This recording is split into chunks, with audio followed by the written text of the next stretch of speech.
Darkness dissolves the safety net of the daytime world. For the night shift, isolation is the primary environment, turning every empty parking lot or quiet lobby into a space where help is effectively non-existent. It's 12:15 a.m. at a gas station out on a rural interstate. The rush of evening commuters is long gone. Out of the pitch black, a beat-up sedan pulls in, bypassing the empty pumps to park at the very edge of the lot. The driver doesn't get out right away. He sits there in the dark with the engine off for 20 full minutes. When he finally steps inside, he ignores the aisles, pours a single black coffee, and pays with exact change. He doesn't say a single word. After he walks out, the cashier spots something left behind on the counter. It's a worn, folded road map. Right in the center, this exact gas station is heavily circled in thick red ink. Over the next 3 nights, the sedan returns, always idling just at the edge of the light. On the 3rd night, the driver skips the coffee. He walks directly up to the locked glass doors, holding a heavy pair of solid steel bolt cutters. The cashier dives into the back office and kills the lights. Seconds later, the electronic door chime rings out. The heavy thud of boots echoes across the linoleum, pacing down the aisles one by one. The worker managed to stay hidden until the intruder left, but quitting the job didn't end the encounter. Weeks later, they would still see that same beat-up sedan parked at the end of their residential street, watching their front door. By 1:30 a.m., the isolation deepens. At this hour, commercial buildings are totally devoid of normal activity.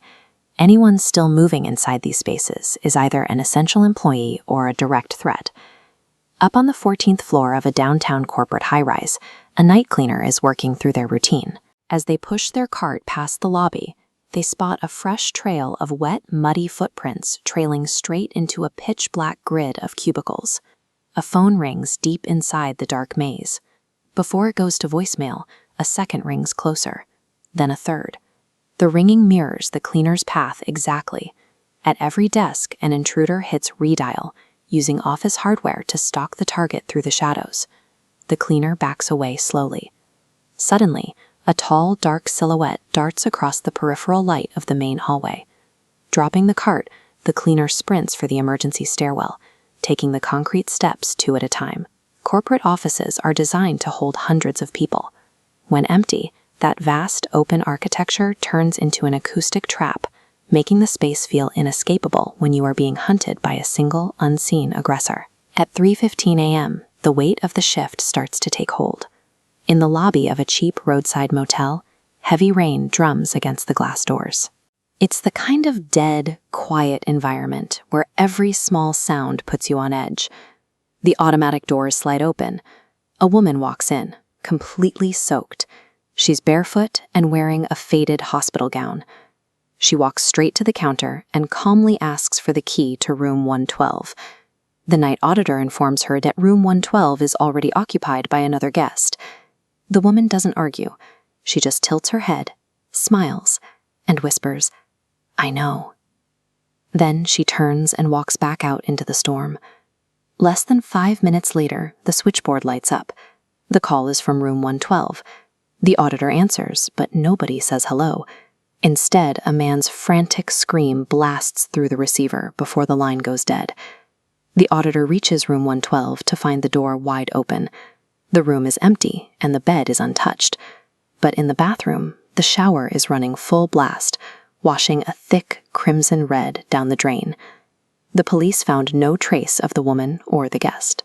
At 3 a.m., the lack of backup makes it impossible to distinguish a bizarre encounter from a lethal crime scene until it's already over.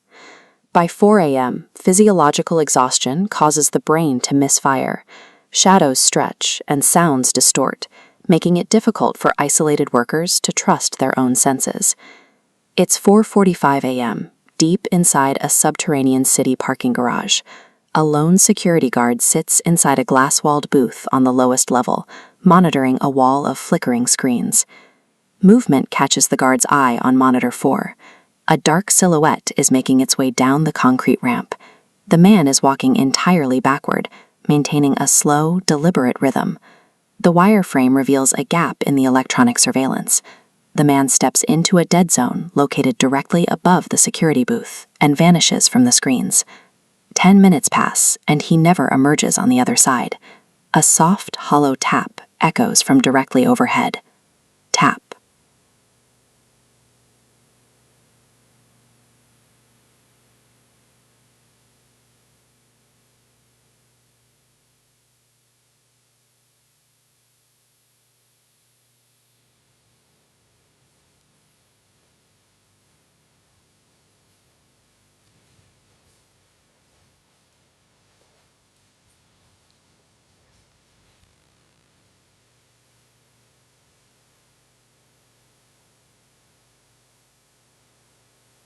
The guard looks up through the glass roof of the booth.